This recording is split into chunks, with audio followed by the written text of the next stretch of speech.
Well, hello, this is Julie Happop, Director of Nutrition Services at Martin Brothers Distributing. And we are just really happy that you could join us for our next installment of our Workforce Transformation Program. Remember, each month we're building on concepts shared earlier. You can catch up anytime. Just check out the website. Oh, we are just really grateful today to have our speaker, April Hansman, joining us. Today's topic is going to take us a little bit deeper in our exploration and really challenge us all to find that strength as a leader. Y'all know when we get on the airplane and the stewardess runs us through all that we need to know, they say, make sure that you put your oxygen on yourself before you do anybody that it's accompanying you. We need to take care of ourselves before we take care of others. Through the course of today's conversation, again, I know you're going to be inspired by April's story. There's a strong sense of purpose in what she's doing right now, and she's a wise leader that we're just really fortunate that she's sharing her insight with us today. April, welcome. Good morning, ladies. With her strawberry earrings and all, we love it. Right. Well, April, if you would, I know you've had a lot of experiences in the hospitality industry. Would you share a few of those highlights with us? Yeah, so when I graduated, I decided to go to culinary school initially. I chose to go to the Culinary Institute of America in New York, which is very fancy. But I, at the time, like any high schooler, wanted to go as far away as possible. And here I ended up back at home anyways. After graduating, I did about 7 years in hotels. I moved across the country. I went to Denver. I was in San Francisco, and all in leadership positions with Marriott. And I was mainly a front of the house leader. So that was really driven by my passion for people. I love food and I love all of that as well, but people is really the highlight, I guess, of my career. From there, I came back to Des Moines. I started a family. I did a couple different career moves. Some were in hotels, also was a district manager for the Des Moines market with Urest and Compass Group. So again, all hospitality, all people. That's really all it boils down to at the end of the day. And thankfully, through some connections that I had many years ago, I guess, I ended back up in a CDM role and at ChildServe, where I am currently. Thank you for sharing that. Would you also tell us a little bit about what you do when you're not working? And I know you've been just very transparent with us. Tell us a little bit about your family too. Yeah, so I am blessed. I have a blended family. My husband is he has a contracting business. He's also a veteran, which I'm very proud of. And I have 3 children. They definitely keep me on my toes.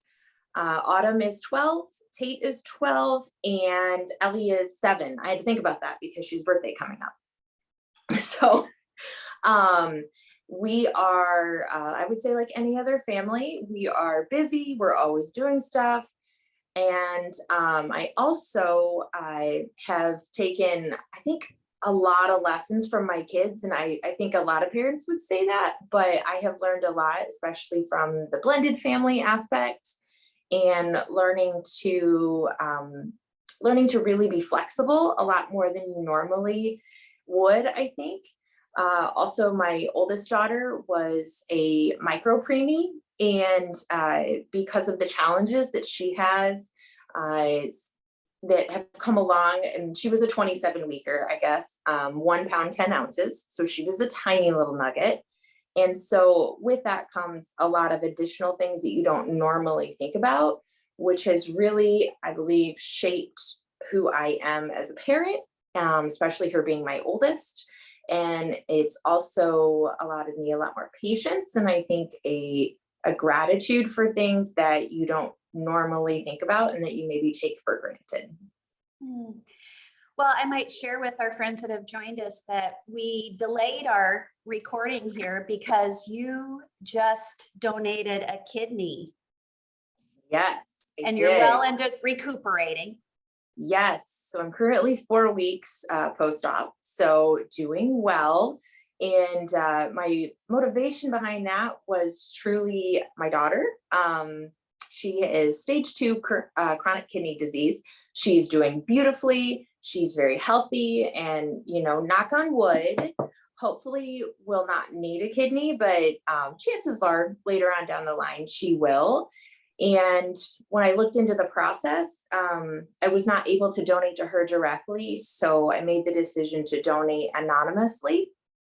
When you donate anonymously to the list, you can get a voucher for a family member, and there's a whole program with it that's beautiful. But really, my intention going into it was you put good into the world and you get good back. And that's how I actually learned about the program, which again is the stars all aligned in the craziest way that I couldn't have even imagined. That is something. And I know that, in today's world, obviously, we all know that we've got to balance what happens outside of work with what happens at work, and that so much of our days are intertwined between the two. And many of us have a plate full. But I just have been just very inspired how you've taken your situation and really identified some of the blessings that have happened in your work life. Can you share now about your current position and why you feel like you're meant to be doing what you're doing right now in your life work-wise? Yeah, absolutely. So I proudly work at ChildServe currently.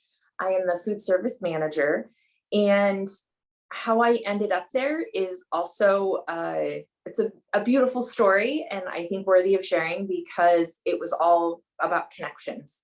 That's been a lot of my career, has been connections and maintaining friendships and really being involved in your community. And I was actually friends with a dietitian and a dietary manager roughly 10 years before, and just maintain those relationships, and had heard about the position that was opening at ChildServe. So that's how I heard about it. When I took the position, it was definitely it was a step in the right direction for me, but it was striving towards my personal goals and really aligning the personal and the professional together. So previous to this, I was a district manager. I was an assistant general manager in a hotel here locally, and I was in line to hopefully be a GM at some point. That was the goal. The hospitality industry is very, very tough. And it is challenging. It's a male-dominated industry, and which I think has really molded who I am as a leader. It has made me be much more upfront, much more to the point, and really, I learned a lot about organizational structure as well, much more corporate and financials, all of those things, much more of a business aspect. So coming from that, I went to being a food service manager at a nonprofit organization, which is much smaller. However, the mission aligns with me personally and what's important to me. Again, having at least one child with very complex needs, I'm able to really focus on doing good in the world. That's essentially what I get to do. And working at ChildServe allows me that opportunity to not only be flexible at home and with what I need to do with my children and my family and prioritizing those things in my personal life, but it also allows me to give back to those families that are really in need. And when you go through situations like some of the situations and the complex needs that our families have, when you go through that, it is a tremendous stress.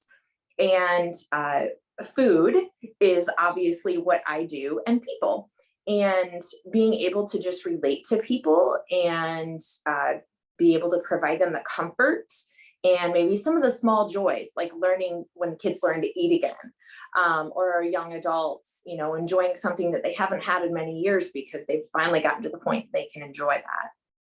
That's really, really important and incredibly self-fulfilling, I guess, in a very selfish way that sounds, but you're really giving back as well. Oh, I just think hospitality people are very, very special. We've all known that for a long time, but to find again a bigger purpose than we can ever imagine, obviously, I think is what many of our industry friends have found, that same sense of belonging and making a difference, and that's what drives a lot of what we do. I've got Renee Greiner here. Forgive me for not introducing her. She is another of our dietitians at Martin Brothers. Renee, thanks for joining us. You've got a couple questions for April. Yeah, I totally agree. The hospitality, it's a gift. It's definitely a hard skill to teach. But I know we worked on a couple projects together, and so I wanted to just share with the group your leadership style. So tell us a little more about that. Yeah, it's all about people, like 100%. It's just all about people. And you can learn the business aspect, you can learn the financials. All of that is really incredibly important, but really prioritizing the people that you work with has been my strategy, because that's what's really natural to me. Again, coming from hospitality, I would say that has really shaped a lot of my style. As I mentioned, I'm very to the point, which can be harsh sometimes, but it also can be a gift, because people know what they are going to get from you. They know the expectation, they know what it takes to succeed with you and what you're looking for. So I think that's really important. I also am not shy about sharing, where I may struggle. Coming again from hospitality, going into it, financials were not my strength. They definitely were not my strength. I knew how to manage my own budget at home, but managing an $11 million budget is very different than what you would do at home. So that was really challenging over the years, but I had a lot of wonderful mentors that taught me a lot. And I'm very grateful for that. In addition, when I talk about people, I think of some stories of people that I've worked with over the years, and there's a level of when you're a leader working with your hourly employees that are, let's say, like housekeepers, dishwashers, valet working at the front. And again, coming from primarily hospitality, which took me to where I'm at. All of those people, you have to have every single one of those positions. And there may not always be an education or that professional level with them. It's humbling because they usually have the strongest work ethics that I have worked with. I have several people that I worked with in hotels that were, living in homeless shelters, and we brought them on and built a program with the local shelter, and got them a job, and worked their way into having their own apartment, and were able to secure their own homes. And watching that transformation of someone that's maybe a dishwasher, someone that when you're going to a restaurant, you don't think of the dishwasher, but they work so hard to get where they're at, and that loyalty that they have to you, they will always show up because you help them get to where they're at now, which it's just being human. That's literally all it is. It's being human, and it's helping them. It's being honest with them. It's teaching them and helping them grow. So I think those have really led me to where I'm at currently. Well, in April, we had talked, I know, and I love that you point out the fact that you're aware of what your strengths are, but you also know where your vulnerabilities are and aren't afraid to find somebody who's going to balance that. I know we had talked about, both of us, all of us have been through strength finders, which is one of my favorite ways to sort of assess or get in tune with maybe where some of my strengths are. But I know there's lots of possibilities out there, and we'd sure be happy to connect our audience with some of those. So I appreciate you sharing that. I wanted to ask you too, I'm just amazed how much you get done. I'm also very impressed. You've embraced technology and have dug right in some ways that you've used that. Can you just, I think part of our strengths as leaders is finding time to get everything done. So how do you find time to organize your day, to plug in and use technology? Can you share? Yeah, absolutely. A lot of Post-it notes. Probably my favorite thing. All over the place. To-do list. I'm a huge fan of to-do list. I'm like everyone else. There are a lot of days that I feel like I'm going crazy and that I run around in circles. But one important thing that I have to do that really keeps me grounded is I end my day with a checklist of things I want to accomplish for the next day. It may have 5 things on it. It may have 20 things on it. Realistically, you're probably only going to get 1 or 2 things done. And with that, I star those, I highlight them, I make sure that those are my priority when I come in the next day. If you have things with deadlines, of course, those are going to be up first. My calendar on my phone and on my computer is huge. It's so important with all the reminders and all the things that are beeping at you, which kind of drive you crazy at the same time, but they at least keep me in line. Being able to incorporate a family calendar is also very important, because then I'm able to remind my husband, even though chances are at least half the time he still forgets, but that's okay. He's human. With that, then I can make sure that I'm hitting my family events first, or as well. And family does come first. Obviously, I have to.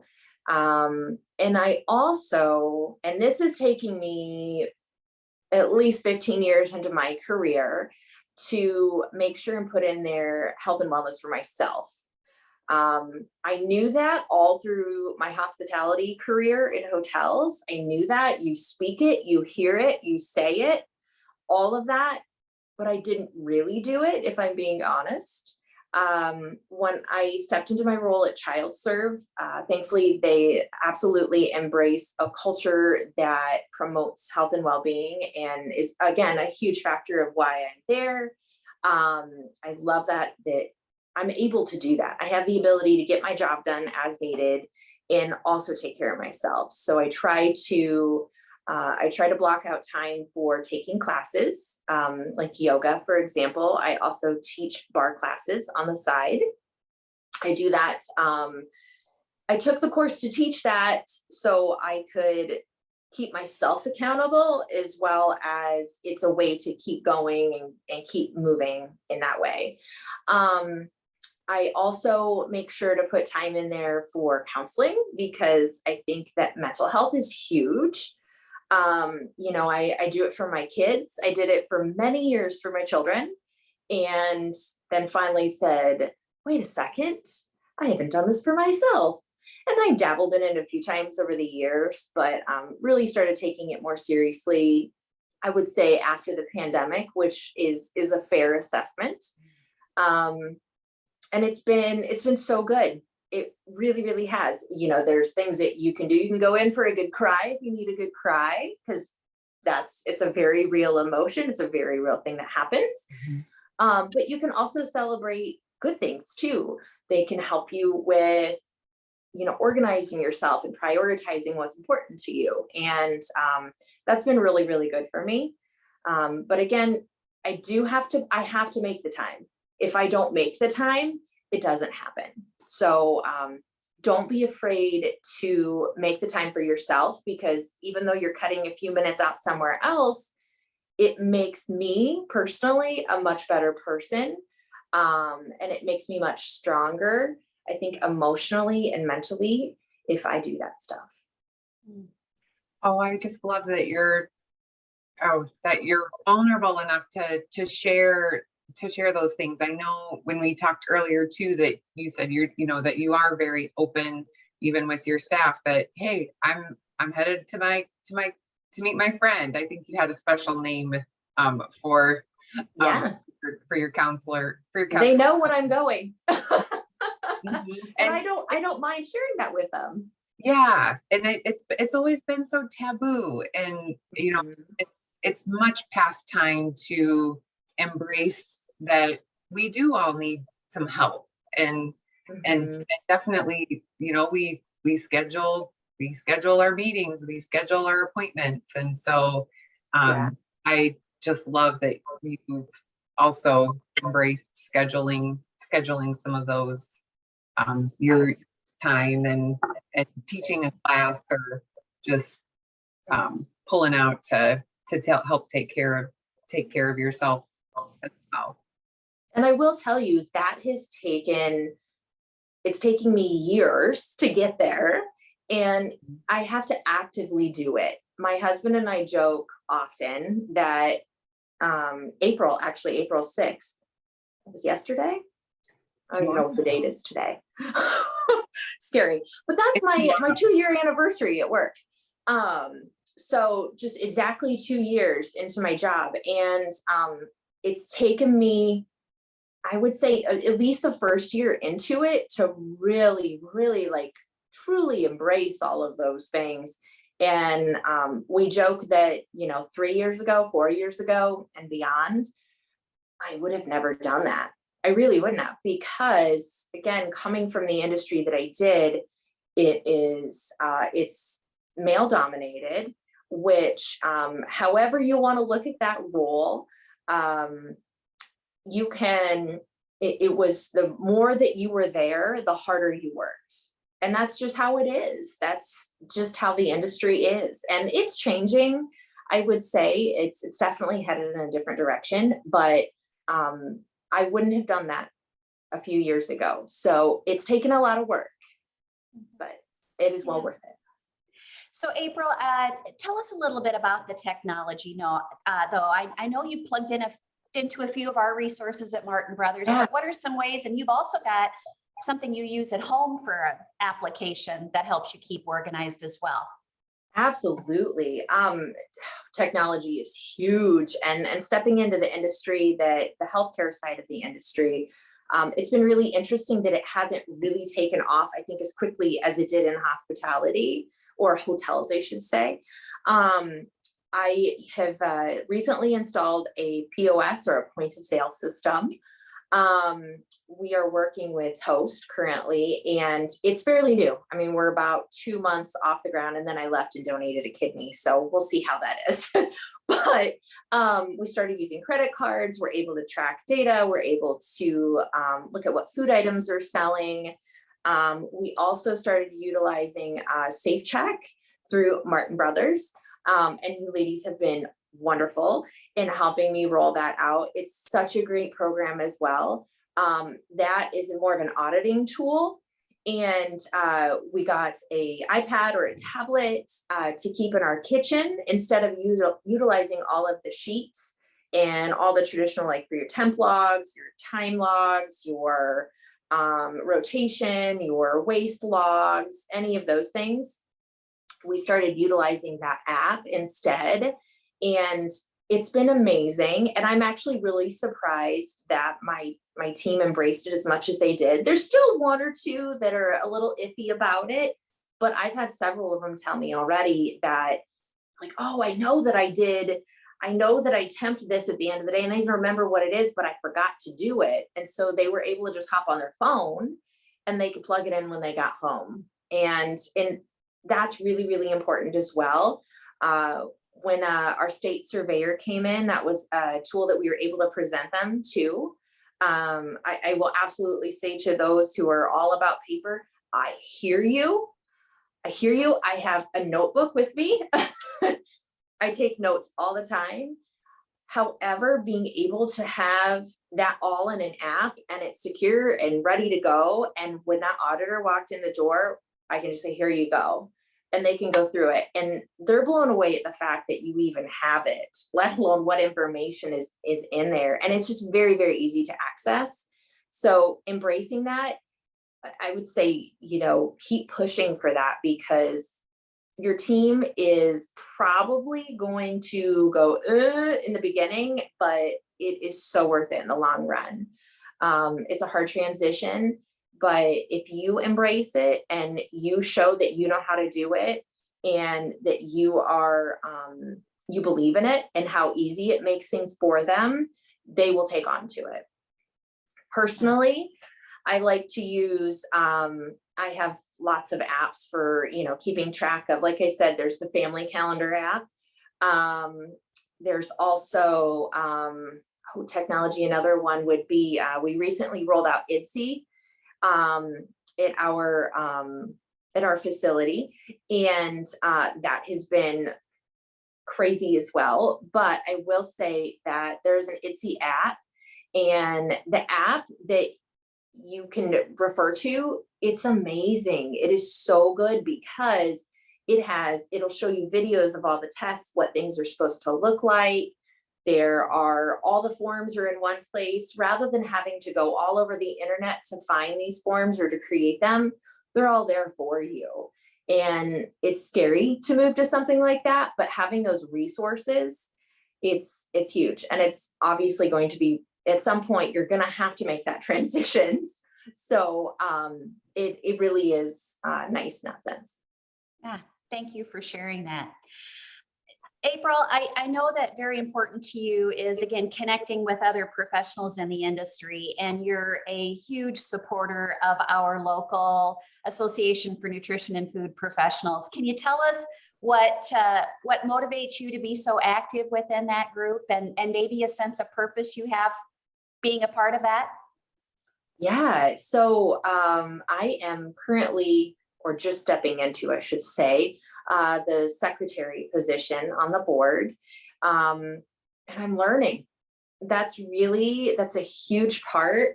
I am new to being a dietary manager. I am new to the clinical aspect. I am new to working with dietitians.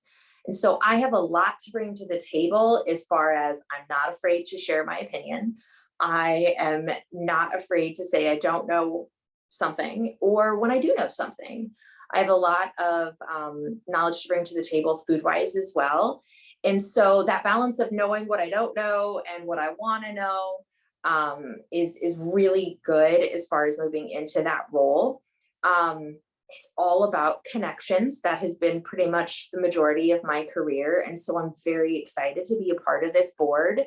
The ladies and gentlemen that I'm working with so far, I've only met a handful of times because of COVID, yay. But we're doing virtual, and we have our meeting coming up here soon, late April. And it's been a really good experience, because I really want to take away just the learning aspect. There's so much I can take away, and then the connections too, as far as like meeting new people. And I will say as well, believe it or not, I actually am somewhat of an introvert. You would not probably guess that, because I'm not afraid to share my story, but I'm not the one that will go up to someone in a room and just start talking to them, generally speaking. And so by pushing myself to be more involved and pushing myself to be in positions like this, I make a lot more friendships, and I meet a lot more colleagues, and I learn a lot more that way. Oh my gosh. Well, thank you, April, for sharing your story. What an amazing story. And I know all that are joining us have their unique stories too, but I think you've certainly caused us to ponder. I really loved that you've got a big picture approach where you find yourself belonging with a purpose that drives what it is that you do every day. I loved how you shared with us just some ways that you find strength as a leader by taking care of yourself and being being vulnerable. Impressive is that, again, you know what your strengths are and you know where to balance those. And certainly, again, being able to lean on some of those tools out there, whether it's technology, whether it's connection with other professionals, is certainly a way that our large community of hospitality professionals making a difference in senior living can keep our head high and just continue to make things happen out there. So thank you for joining us today. Yeah, thank you so much, ladies. Thank you. Bye now. Bye. Bye. Take care.